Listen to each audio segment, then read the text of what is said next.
먼저 한번 단선은 깔아야 될 것이, 제가 이제 정치에 대해서 뭐 문외한 수준이고 정치 평론을 해본 적도 없다는 건 분명히 좀 전제로 깔고 싶고, 가장 우스웠던, 개인적으로 가장 항상 선거가 끝나고 나면 우스웠던 것이 누가 1등 공신이었다, 누가 주축인 역할을 했다라고 하는 게 저는 항상 우습더라고요. 우습고 약간은 국민의 한 사람으로서 모욕적인 느낌이 들더라고요.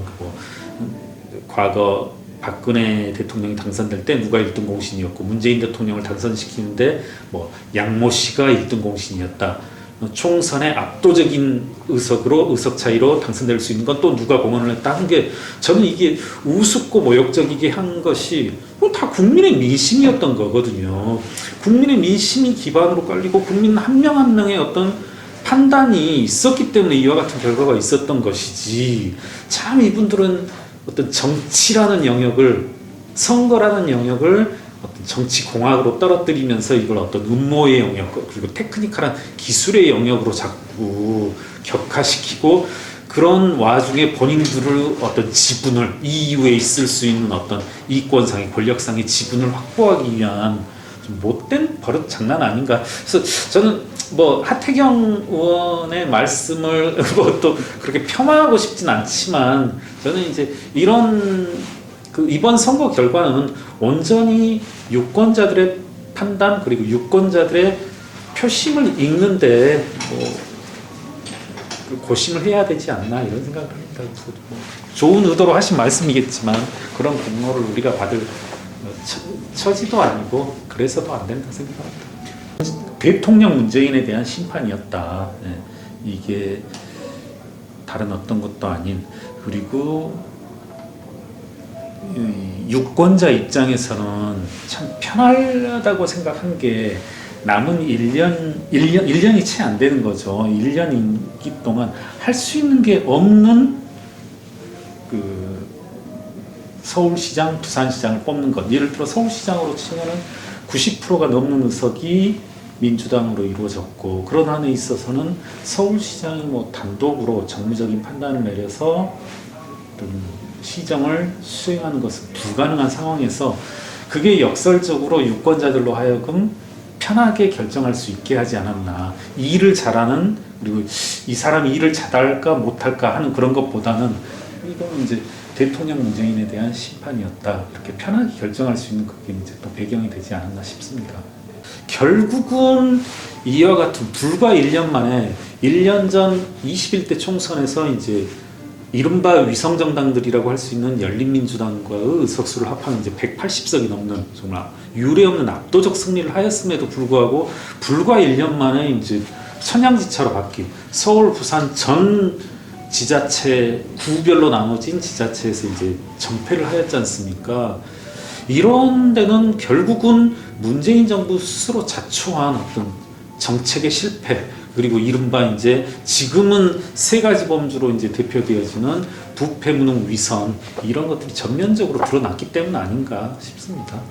제가 봤을 때 이제 3위가 허경영 후보가 이제 되어서 여러 가지 이제 뭐 가십으로 오르내리고 하는데, 그만큼 이제 사실상 3위부터 이하 이제 후보들의 득표수는 거의 이제 미미한 수준이었던 것에서 보듯이, 유권자들 스스로가 이번 선거의 어떤 특징을 뚜렷이 잘 파악하고 있지 않았나. 어떤 이제 어떤 정책에 대한 판단, 그리고 어떤 뭐 인물론도 아니고, 사실은 인물 선거로 가려, 만약에 여당 입장에서는 인물 선거로 가는 것이 가장 바람직하지 않았을까 하는 이제 그런 생각도 드는데, 스스로가 이제 걷어차버리고 자꾸 이제 흑색성장 마타도의 장으로 갔고, 일반 유권자들에게는 보다 이제 선거의 특성이 쉽게 이제 드러나지 않았나 싶습니다. 이런 생각도 들어요. 결국 여당 입장에서는 어떤 정책 선거, 인물 선거로 가면은 지는 것이 이제 명확해지는 이상은, 우리가 이제 바둑에서 뭐 중후반에 접어들어서 질 것이 명확할 때는 판을 흔들어 버려야 되거든요. 이제 예정된 길로 가서는 승산이 없다라고 보이면은 이제 이른바 승부수라는 이름 하에 각가지 이제 꼼수 뭐 이런 것을 두는데 그런 생각도 들어요. 이제 집권 여당으로서는 정책 선거로 인물론으로 갔을 때는 승산이 없다라고 했기 때문에 이제 혼전으로 이전 투기의 양상으로 또 가지 않았나. 주변의 여러 사람들도 이번 선거의 특성 중 하나가 유례 없는 이제 혼탁한 선거였다. 정말 다들 이제 이야기하는 것이만 이제 80년대, 70년대 막걸리 선거 그리고 80년대 그 숱한 마타도어들 지역 감정을 불러일으키기 위한 각종 이제 폭력적인 언어들 그리고 이제 뭐 또 이제 지역 감정을 선동하는 그런 것들이 다 제한되었었거든요. 처음부터 끝까지 정책을 찾아볼 길은 없었고 여당이 스스로 자처했고 또 정대와 상지대 총장이 이야기하던데 이제 주도적 패배라는 말을 썼던데 좀 이와 같은 이제 흑색선전 마타도를 주도적으로 이끌어간 것은 분명한 거니까. 네. 또 한편으로 이제 그분이 정대화 교수가 제대로 바라본 측면도 있지 않나 하는 그런 생각도 드네요. 어떻게 있는데. 네. 참 그분 안타깝다는 생각이 들고 뭐 이제 농담식으로 저도 SNS에 정말 그런 자세 잃지 말아라 이렇게 말하는데 그분들이 바뀔 것 같다라는 생각이 안 들고 그분들은 기본적인 현실 인식이 안 되고 있지 않나. 제가 이제 사실 조국 사태다, 윤미향 사태다, 이른바 이제 정권 내부에서 그리고 그들이 이야기하는 민주 진보 진영 내부에서 논쟁에서 제가 안타까웠던 것은 그분들이 기본적인 사실에 대해서 접근을 하지 못하고 있다라는 것. 진보냐 보수냐 이렇게 따지기 위해서는 어떤 사실의 영역에 있어서는 공감대를 밑바탕으로 하고서 서로 간의 어떤 이견이 있어야만 이제 발전적으로 진보적인 어떤 합의안을 도출할 수 있는데 이분들은 기본적인 사실관계를 왜곡하고 그걸 못 받아들이기 때문에 못 받아들여서 여러 가지 이제 문제가 파생된 건데 보궐선거의 결과마저도 그렇게 해석하는 한에 있어서는 저는 전혀 이제 기대할 바도 없고 민주당에게는 과연 예고된 파멸의 길만 남아있지 않나 하는 생각. 이걸 그러니까 말씀하신 것처럼 저도 이제 언론을 통해서 보게 되는데 검찰 개혁을 제대로 하지 못해서 제대로 된 검수완박을 하는 것만이 민주당의 살아남은 길이다.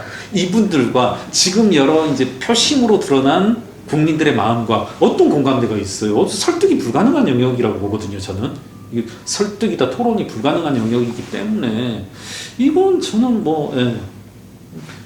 사라지고 소멸하는 길만 남은 길이다. 이렇게 뻔히 드러난 국민의 마음을 민심을 못 잊고서 그걸 자기 나름대로 자기의 어떤 생각대로 재단한다는 게 안타까울 뿐이죠. 그런 목소리가 사실 진작에 나왔어야죠. 그리고 5분 한 분 한 분의 면면 그리고 이제 면면들 그리고 이제 개인적으로 친하신 분들도 계시고 하는데 야 이제야 이런 목소리가 나오는구나. 사실 어떻게 보면 다 종이 친 다음에 조종이 울린 다음에 이제서야 그런 목소리를 내는 너희들도 참 한심하다 이런 생각이 들었는데 그런 늦은 발걸음에 대해서 마저도 이른바 이제 극성 친문 진영은 못 받아들이겠다는 거고 이 길은 아니다라는 거고 늦은 그 행보마저도 참 그 민주당이 어쩌다가 이렇게까지 되어져 버렸는지 아쉽죠.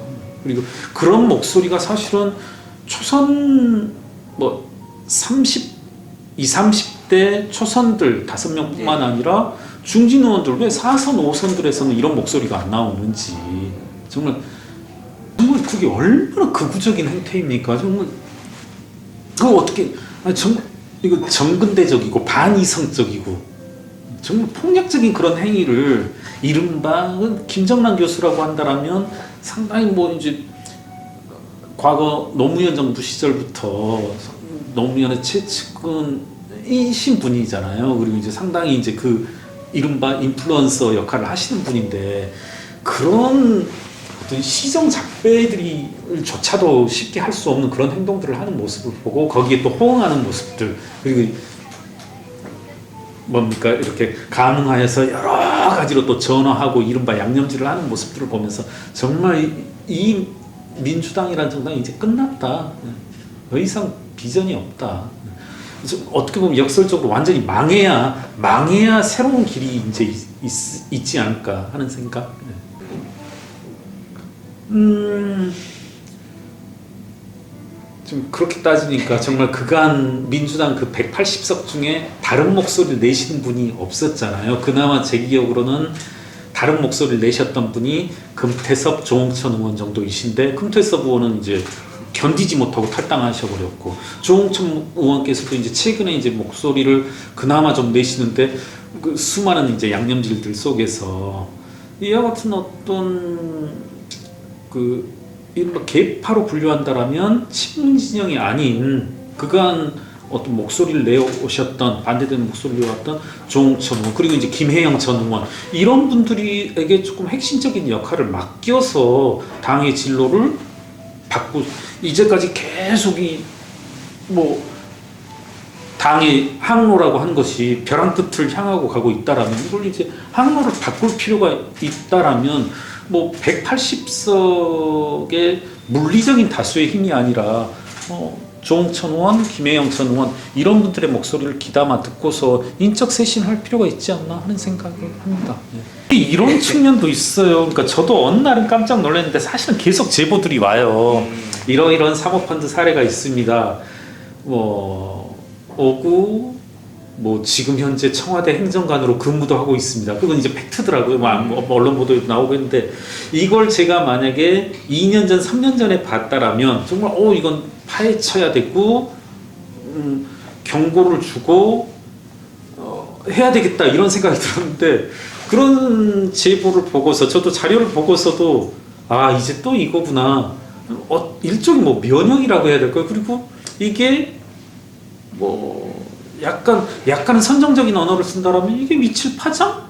뭐가 있을까? 과거 라임 옵티머스, 이보다 더 10배, 100배 큰 라임 옵티머스도 넘어갔는데, 그리고 얘네들 또 그러구나, 그런 반응이라고 해야 될까요? 그리고 이제 그런 반응 한켠과 더불어서 결국은 라임 옵티머스, 그리고 뭐라고 할까요? 울산시장 선거 개입이다, 유재수 감찰무마 사건이다, 상당히 과거 정권이라면 정권을 뒤흔들 수 있는 그런 사건들이 다 무마되어지고 수사팀이 해체되어지고 한 것이 보면서, 그쪽 분들과는 다른 의미로 문제는 검찰 개혁이지 않나 하는 생각. 사실은 뭐 라임, 옵티머스, VIK, 저희도 이제 상당히 어느 정도까지는 정보가 공유되어진 것들도 있고 하는데, 금융범죄라고 하는 것은 결국은 자금 흐름 추적이란 말입니다. 이 자금이 어디에서 어디로 갔는지 이걸 추적하는 건데, 제가 알고 지금 그것들이 다 중간에 끊겨져 버렸거든요. VIK에 저도 이제 일부 확보한 자료가 있는데, 수많은 700억 가까이 되는 현금이 인출되어졌는데, 이 현금이 어디로 갔는지 과세 당국이, 국세청이, 검찰이 추적을 해야 되는데, 제가 알기로는 이게 멈춰 있어요. 그런 상황 속에서 제가 자꾸 뭐 라임, 옵티머스 이런 얘기를 하는 게 무슨 의미가 있을까 하는 생각이 들고, 정말 이거는 이와 같은 수사를 저해하고 있는, 막고 있는 권력기관의 문제이지 않나. 어떤 뭐 그런 경제적 이슈가 아닌 검찰개혁을 중심으로 하는 정치 권력에 대한 이슈를 저희 뭐 경제민주주의를 표방하고 있는 우리 시민단체로서도 좀 중점으로 두고 봐야 할 사안이 아닌가, 이렇게 생각을 하게 된 겁니다.